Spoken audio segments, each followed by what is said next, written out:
in the last couple of days, we have been trailing surveillance systems, particularly following the outbreak of Ebola in parts of Central Africa. And yesterday we did have a conversation with an official from the Nigeria Center for Disease Control, with assurances coming through that at all official borders, surveillance is being strengthened, and of course to ensure that any possible spread of the disease is checked with effective response mechanisms. And so besides manned land borders, there are also there's also the aviation sector. And of course, the Nigeria Civil Aviation Authority has placed airlines and airport authorities on high alert following this fresh outbreak of Ebola. But what does tightening surveillance in the aviation sector look like to prevent a spread of the Ebola virus? And not just the Ebola virus, the WHO is also, issuing alert on the emergence of the new Hanta virus. So let's have this conversation. And joining us on the program now is Mrs. Esther Shitu. She's the head Aeromedical Standards, Nigeria Civil Aviation Authority, NCAA. She joins us right here in our Lagos studio. Madam, good morning and welcome to the program. Good morning, and thanks for having me. And thank you so much for finding time to come through, a difficult, rainy, wet Friday morning. Yeah, we're grateful. Thank you. So let's start the conversation. What does strengthening of surveillance by airlines look like at their many stops, which is where, passengers either arrive or, do their necessary checks before takeoff? So what does that kind of, medical check look like with the airlines? Well, the Nigeria Civil Aviation Authority is the regulatory body in the aviation industry. So we don't practically or personally carry out those activities. However, we perform oversight functions on the airlines and, of course, other aviation activities. So when you are talking of heightened surveillance, it means that there's already surveillance in place. So normally, regularly, all the airlines, the airports have a surveillance protocol. So when we have such outbreaks, we now have a heightened mode of surveillance. And this means maybe meeting, coordinating, and collaborating with other agencies, especially at the point of entry. That means the port health, the air traffic controllers, the airport managers, the aviation medical people from Federal Airport Authority, to know the level of their preparedness and how they plan. So there's a protocol, and they give us like a flow chart of how they will navigate when passengers arrive or when the airlines come in, what's to be done. And interestingly, Nigeria just performed an audit, that's the aviation sector, and the NCA scored about 91.4%, rising from 70-something%. And airport surveillance and preparedness was one of the areas we were checked on. Kano and Abuja were used at points, central points for that exercise, and we had tabletop exercises. So it was like we were already preparing for emergency. It was to test our emergency preparedness status, and that has helped us in this Ebola scare. So we've had series of meetings. So that's heightened surveillance with all the other agencies concerned. We have had like 5 or 6 meetings. We had one yesterday for about 2 hours to see how people, the airlines, the handlers, the people, port health at the entry points are prepared, and the kind of surveillance they have mounted. So for those who are set to travel anytime soon, what does that protocol that you talk about for arrival, especially for arrival of passengers coming into Nigeria, what does that protocol look like? What are they checked for, and what do they have to present? Okay, the NCA, that's Nigeria Civil Aviation Authority, through our Director General, Captain Chris Najomo, issued an advisory circular to all the airlines and stakeholders. And then the captain is advised to report any suspicious case on board. Usually it will be the cabin crew that would cite them and then report to the captain, and the captain calls the tower, the air traffic controller, who then alerts the airport manager at the point of entry, at the same time alerts the port health personnel. They could also coordinate with the fan medicals who are at the airport. So when that comes in, AFSEC, Aviation Security at the airport, under the Federal Airport Authority of Nigeria, would cordon areas about 30 meters away from the public, and the air traffic controller would direct, that is when there's a reported case, the aircraft in a baying point where it would park away from the general public. From that point on, port health and other medical personnel will go in well prepared with their PPE, and do the vital things, take vitals, wear their PPE if they need to do that, and then come down. And as soon as they are doing that, they are already informing the state epidemiologist. Lagos State is very well endowed, and I think other states as well. The state epidemiologist calls in, NCDC is involved, and as soon as the passenger is evacuated or suspected illness, there's a holding point, and if there's no ambulance readily on ground, the victim or suspected case is moved to that place, and then ambulance comes in, the state epidemiologist does his documentation, NCDC moves to a hospital where such cases are being quarantined or treated. So there's a process and a system in place. So there's assurance that even though there's no, there may be no ambulance on ground should a case be detected, at the airport point, there are other personnel that can be activated immediately, to attend to that case and initiate the process that will ensure that they are moved from the airport to a medical facility. Is that a guarantee that you're offering? Yes, there is. But you see, the essence of the pilot informing the air traffic controller is to ensure preparedness. Okay. So there is time to prepare for early evacuation, because that is also critical, because the longer you keep the person, the more ill he or she becomes, and the more danger he or she poses to the public. So early evacuation is the key. But there is a place, because as soon as the person disembarks or is evacuated, measures are taken, because there's no treatment for Ebola, as we all know, but other palliative measures will be put in place and taken to sustain this person until the person is moved to the final place of care.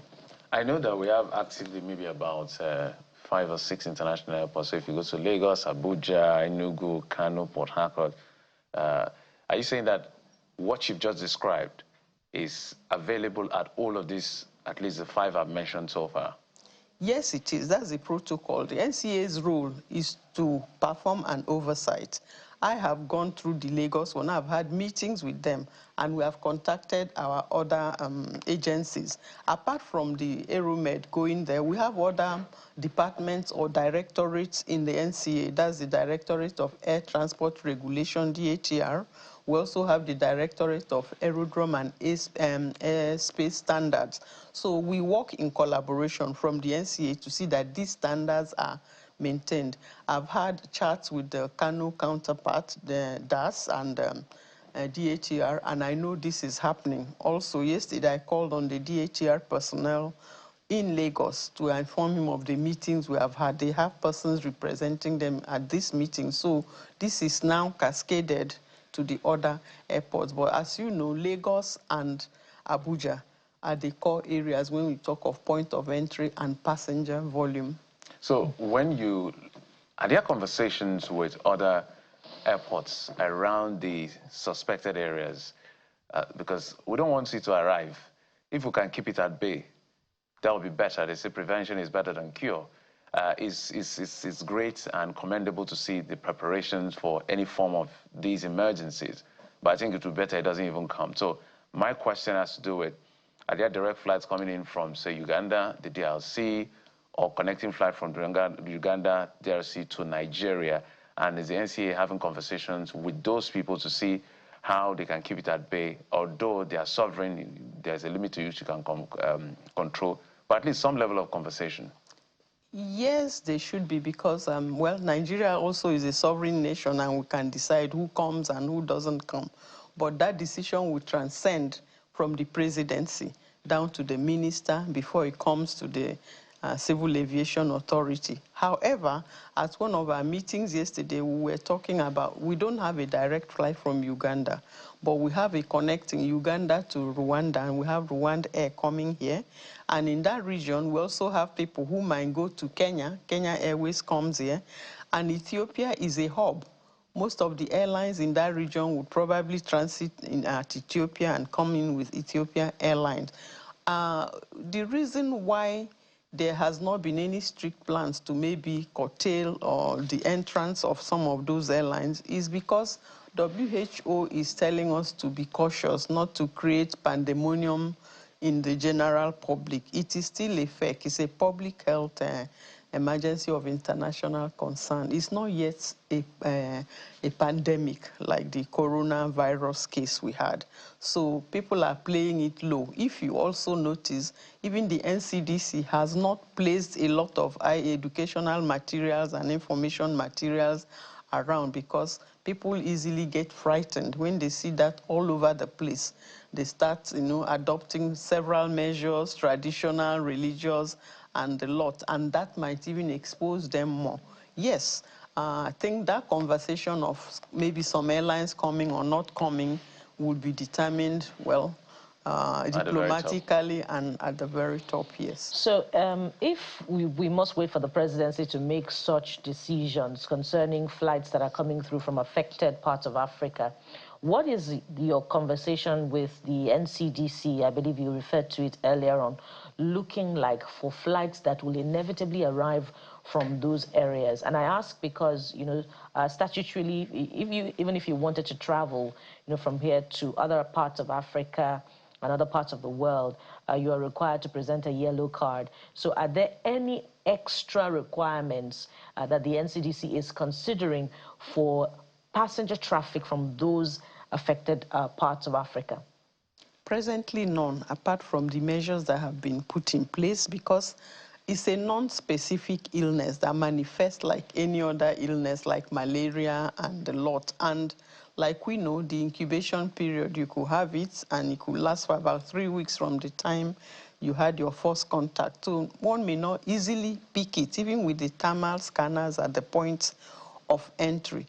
And we know that there is no vaccination, especially against this particular strain of Ebola, the Bundibugyo variety.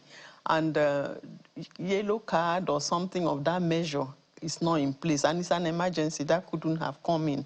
But presently, I think WHO is liaising with other agencies like the NCDC and trying to see if vaccines could be developed from some cases that they have picked up.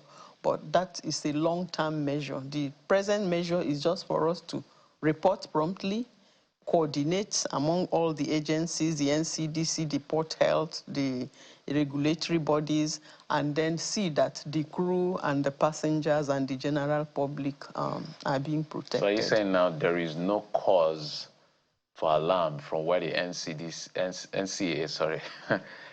sits? Well, NCAA, in terms of health, like I say, we perform I know that's not your core oversight, area. Yes, I know. But you see, it's based on our former experiences. I think the health system, I'm a doctor primarily. Oh, really? Yes, I am. I'm a medical doctor. I did specialize in aviation medicine. The health system has had prior experience with our handling of 2014, the Patrick Sawyer case, with the Ebola case, and the NCDC has been strengthened. And I think Lagos was even in the forefront during those epidemics. And I'm gladdened to see and that it is the same doctor who was the Commissioner of Health in Lagos State, who is now heading the NCDC. So he comes with a lot of experience. And again, the health system too in Nigeria will also come with a lot of experience, having handled some of those prior cases. So there's already a system in place. So we are just strengthening those systems and recalling what we did and strengthening them. So I don't think there's any cause for alarm presently. And just a quick check on the other viral strain that has been reported in other parts of the world. In the West, for instance, new cases, I believe, according to reports, of the hantavirus have been reported in France and Spain. Is there anything that Nigerians should be worried about as far as surveillance is concerned in the aviation sector? Well, like we all know, the world is a global village. So I think we should be on the alert as well. But like the hantavirus, for now, well, like they say, yes, it's not something that is person to person as such from the history that I've read and all the case reports. When it was identified in the cruise ship, it is those who had very close contact with those that were infected that had it. And I know some have been quarantined, and so far, we have not had any scare in the African continent regarding that. Maybe because we don't go on cruises, I wouldn't know. Yes. For big men. Yeah. So I guess for now, we are focusing mainly on Ebola. All but right. for all viral hemorrhagic diseases, the protocol is virtually about the same. Okay. You know, reports, the state epidemiologist takes, NCAA takes, and then there's contact tracing and vigilance. I think that is what we are maintaining now. As this is as reassuring as it can get for all travelers coming through the major international airports in Nigeria. Just follow the protocol as Mrs. Esther Shitu has shared on this particular segment. Esther Shitu is the head at Aeromedical Standards Nigeria Civil Aviation Authority, NCAA. Madam, thank you so much for finding time to come talk to us about this important subject. Thank you for having me. It's been a pleasure.